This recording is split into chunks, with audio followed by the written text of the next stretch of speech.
I've got to tell you, I have never seen anything like this election before. And there are so many emotions and feelings going on right now. And I'm not here to spark more of those. But I do have to tell you, one of the most fascinating pieces of this electoral puzzle has been Joe Biden. The president of the United States being essentially pushed aside, stepping aside. You can go with whatever narrative you want to go with, but this uncommon nature of having the president say, I am no longer going to run after he committed to running after that disastrous first debate. The thing that has struck me in the past month are the three times that he has stepped out. And I think we have to talk about this because there are only a couple of options here on what could be happening. The first option, and we'll talk about what I mean by stepped out, really stepped out of line with the Democratic Party and with Kamala Harris. Now, the first thing that could be happening is that Joe Biden is not aware that what he is saying and doing is problematic, that he is clueless, that what has been happening is that he is tone deaf and not understanding that the things he says or does, they will have a negative impact on Kamala Harris. Now, that's option one. Option two is that he knows very well what he is doing and doesn't care, and for whatever reason is doing it. So let's talk about what is he doing very briefly here in this video.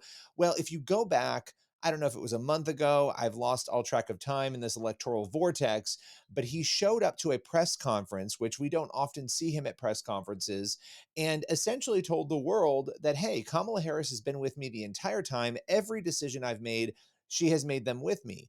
Now, that might seem like a great message if things were going well and if people were happy with the state of the country. But the reality is, the polls show that people are not necessarily very content with their life right now and the way things are going politically in America. So when you say Kamala Harris has been with me the entire time, that essentially could be negative for a candidate who is trying to say, hey, I'm separate from him. I'm going to do my own thing.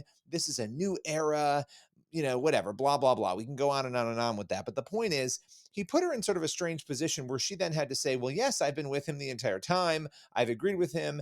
And then has sort of pivoted from that, obviously, on the campaign trail and saying, look, I'm not going to do everything that he did. I'm going to do things my own way.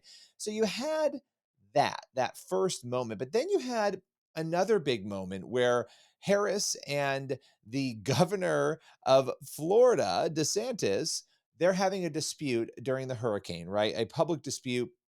Harris sort of going at him, he responding to her. And you then have Biden saying that he thinks DeSantis is doing a great job and he has no issue at all with what's going on. Now, this happened, you have this dispute, okay, that unfolds, and it's happening publicly between Harris and DeSantis. And the next day, you've got Biden out there saying he's doing a great job. I've got no problem with him at all. That was very, very strange. Now, you move on to your third incident, which is the garbage comment, which has been mega viral at the worst possible time for Kamala Harris. And you have Biden essentially calling half the country garbage. Now, we can read the narrative that the White House has that this is not what he said, that he meant something else. I don't know what's in people's hearts. All I know is what is in the transcript and the video. And so when you see that, it again puts her in really the worst possible position less than a week out from the election, where she now has to go out there and say, I don't believe we should make anybody feel bad or demean them for who they're voting for. And she has to address something that she is the vice president. He is the president. She has been working with him. He's told us that she's been there for every decision, that she's been with him along the way. And now he goes out and calls Trump supporters garbage. And so you have these three moments that I think are very interesting. And that once all the dust has settled from this, people are going to look back at and say, what in the world was going on there? Did he know? Was he aware? Is he jabbing back in some way? And of course, this is just analysis. I have no idea. Is he sort of jabbing back because he was pushed out? We've heard from Pelosi that Harris was politically astute, and whatever that means, look, she's the candidate. But I think Biden has put her in some very precarious positions. And so I'd love to know your thoughts on this. Would love to hear what you think. Did Biden do it intentionally? Is he just not really paying attention and saying things flippantly? What do you think?